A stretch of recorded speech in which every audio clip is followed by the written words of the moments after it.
All right, I would like to start this session here with Unit 10. This is the first in a long series, hopefully, about Unit 10 in Colorado. Unit 10 basically makes up the western almost corner of the state. We're talking from Maybell, which is about here. Well, there it is. North of Highway 40 here. But the border is the Yampa River. And the Yampa River here, seen here, is the northern border. Also, the northern border could be and is the Dinosaur National Monument as well. So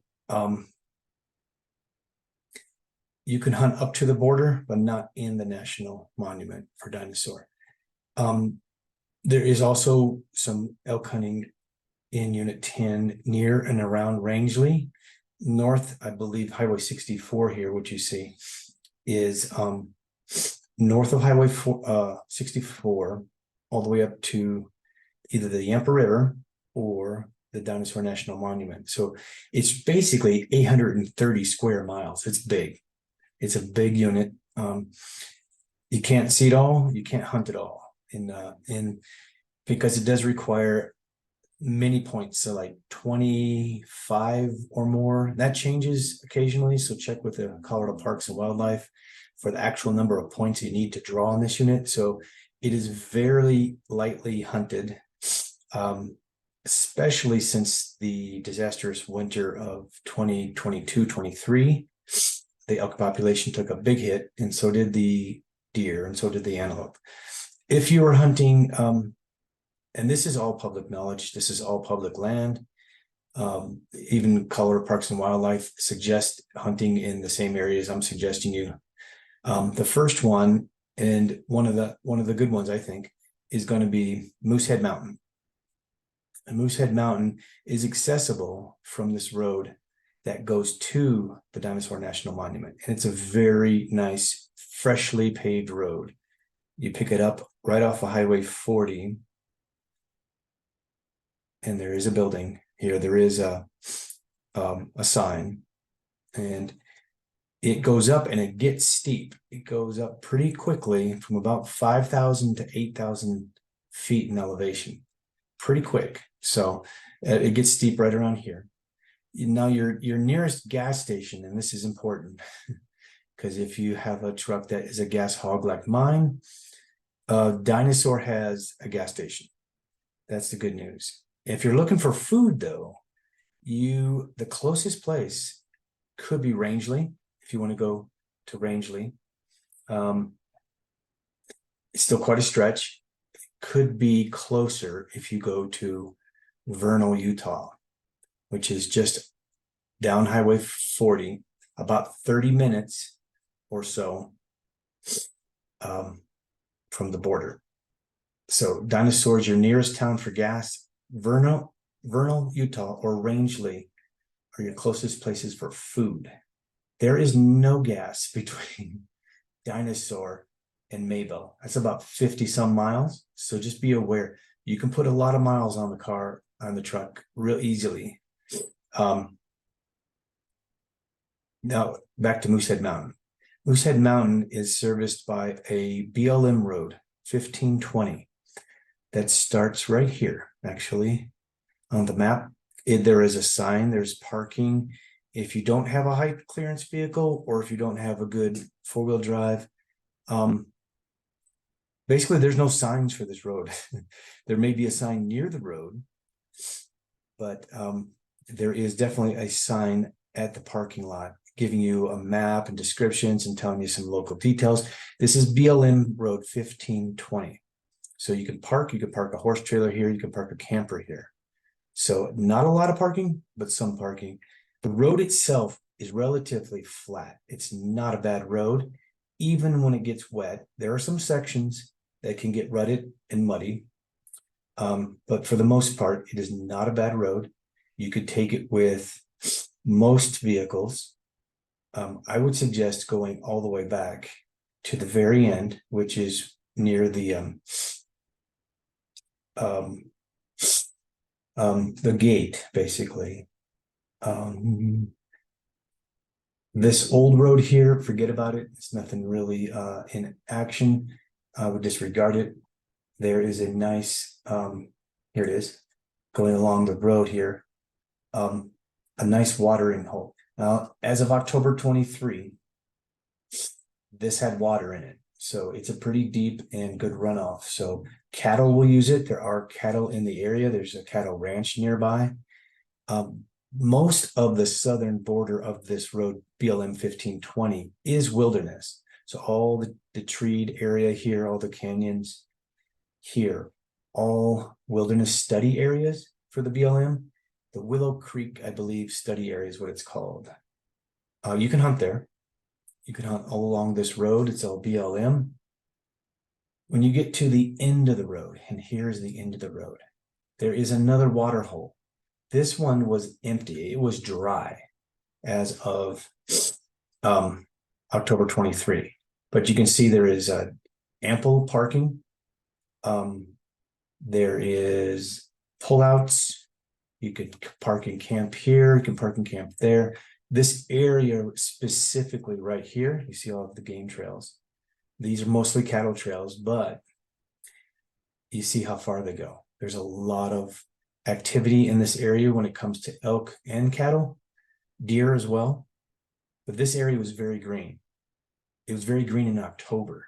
It has a nice low-lying area. You can kind of see the greenness. The sage and the oak brush do keep it pretty green down at the low level. Through the brown dry grass at the very bottom, you see all kinds of nice green grasses. And this ditch here, this low-lying area, does collect water. This may have been a watering hole at some point. Doesn't exist, at least as of now. The gate is approximately here. You can see it by the red color here. This is a gate. You can go around the gate. You're not supposed to drive. It's for authorized vehicles only. No mechanized vehicles as well, I believe. So could you bike it? You should check it out. You should find out more information if it's bikeable. I don't believe it is, because I think it considers it mechanized vehicles. But anyways, they could probably fit 3 trucks in this area, maybe 4, but a lot of people park right here at the very end. And so this road will take you to Moosehead Mountain. It's an easy walk. It's an easy walk in the dark. Do not take this split here that goes to the right. It goes right to, you guess it, Bearwater Spring, and this is private. And that's marked private on the map. Is it marked private with fences? No, not really. It's pretty wide open. But it's marked private. I would not consider this a huntable area because of the private property designation. Just follow along the road, stay to the right, and you go, lots of sage, lots of rolling hills and sage. Up along the rim here, you'll find a bit of aspen. You see here, these white top trees that have shed their leaves. That is aspen, and there's scattered aspen here, not real thick. You see a nice bush oak brush type section in here. The oak brush is not bad. The sage is pretty tall. You can really hide in the sage really well.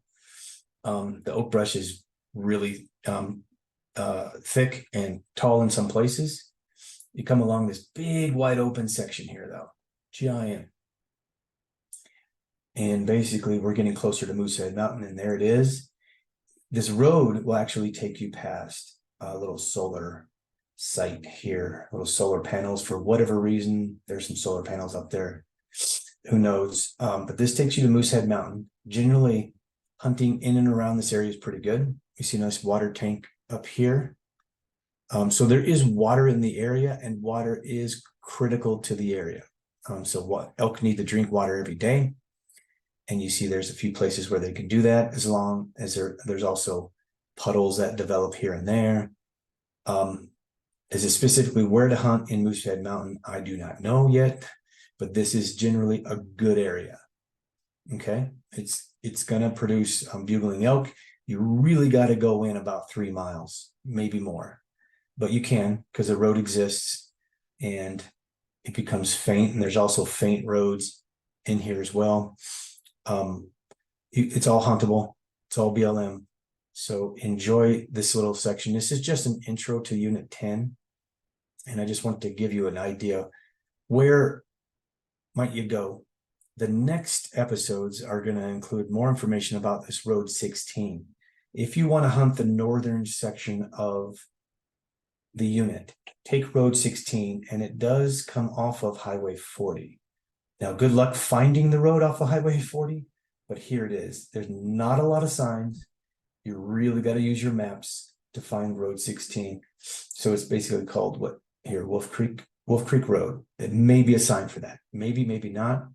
There's scattered private land along Highway 6 or Moffat County Road 16. So check your map, get onX, get Go Hunt, get a good map that shows you the private land, because there's a bunch of scattered private land in BLM.